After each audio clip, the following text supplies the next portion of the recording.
લોકોને હજી મનમાં પ્રશ્ન છે કે માર્કેટ કેવું રહેશે, કારણ કે અમેરિકાના રાષ્ટ્રપતિ ડોનાલ્ડ ટ્રમ્પ ચૂંટાઈને આવ્યા છે, અને સાથે સાથે આપણું ભારતનું પણ આપણે દેખીએ ભવિષ્ય કેવું રહેશે. તો એને 4-5 પોઈન્ટ્સમાં અલગ સાંખીએ આપણે.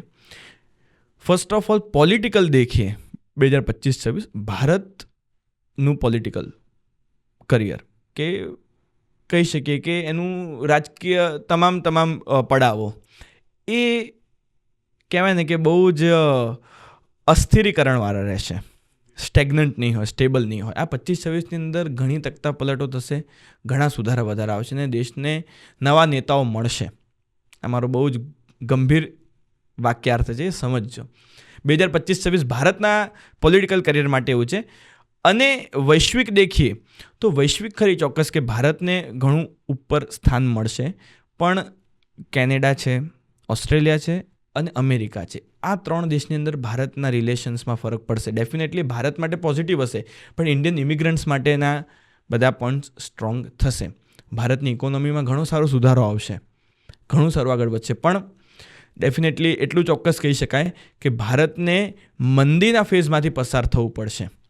એમાં બી રિયલ એસ્ટેટની, ડાયમંડની અને કોમોડિટીઝની મંદીને આપણે વિશેષ મુંડન શાસ્ત્રમાં સમાવિષ્ટ કરી શકીએ અને એ ભારતને દેખવા મળશે.